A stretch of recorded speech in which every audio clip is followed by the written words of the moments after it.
So we have Education Minister Julie Edge. Hello. Hello. So can you tell us about what's going on with Castletown High School first of all? There's questions about this, written questions have come up. Obviously your predecessors have both committed to doing the school at some point. What stage are we up to? Okay, so we've had a feasibility study carried out, and that's back with the department now, and obviously we'll review that and then take forward a business case to Treasury. Obviously previously dates have been put forward, and Mr. Crugine said at one point it was 2024-25, region of 40 to 45 million. Obviously that date's not going to happen, but is that still the sort of ball game we're talking about price wise for a new high school?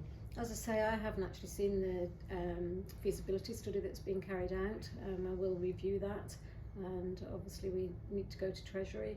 I certainly won't be giving you a date today because you just don't know till you've been to Treasury and you've got Treasury concurrence to move forward with the plan or scheme of whatever size.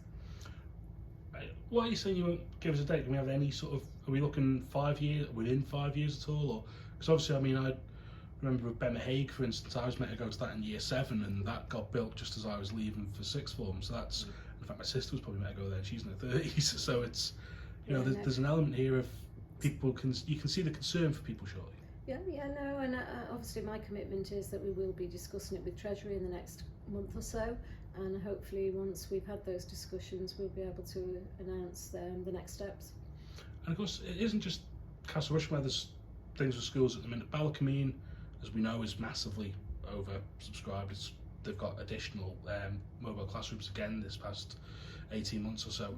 What's been done there? Because we've seen part of a document that seems to say that Henry Bloom Noble will be moving into St Ninian's catchment area, and there's been a bit of concern with parents in the area there.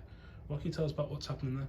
Obviously we've got capacity issues in the east, but with regards to that, it's not that they can only go to St Ninian's, it's a choice. So Henry Bloom Noble can choose to go to St Ninian's or Ballakermeen, and the same will apply possibly for Braddon School as well. So it's given them the options to choose which school they wish to go to try and help with the capacity.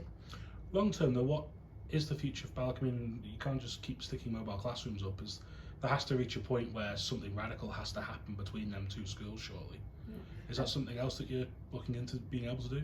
Definitely we need to be looking at the catchment areas for the schools in the east, and make sure that there's fair opportunity in both schools, and to keep continuing to put mobile classrooms on is not a long-term solution, and we need to look at this strategically and move forward in the right way to make sure that the environment is good for all in each individual setting. One thing we brought up with your predecessor Dr. Allens before the election was the idea about whether the schools, St Ninian's and Ballakermeen, could embrace some sort of joint sixth form, whether that could be done in one of the buildings, or basically a complete reworking of how schools are done in the east of the island. Would you consider that as something that could radically potentially happen?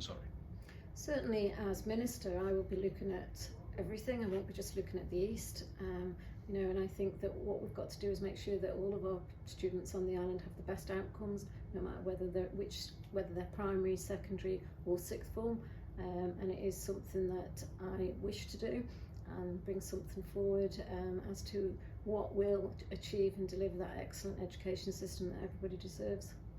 I just want to finally turn to a point which I admittedly didn't give full warning of, which is my fault. In terms of the Flumes, what can you tell us? Okay, so the contractor was back on site on the 12th of January. The main contractor, they're now in discussions with the installer of the Flumes, and hopefully we will have them back on site shortly to make sure that there's no, I can't say there'll be no further issues, because once you start using equipment in that, situations can arise, but hopefully they'll be back on site hopefully before the end of January. And obviously we've still got the facilities open, we've got one flume going and all the other areas, and to be fair I do feel that the £4 million investment that we've got down there, which gives us a long-term solution, hopefully everything, and we shouldn't need to spend much more money in the next 10 to 15, 20 years. Thank you. Thank you.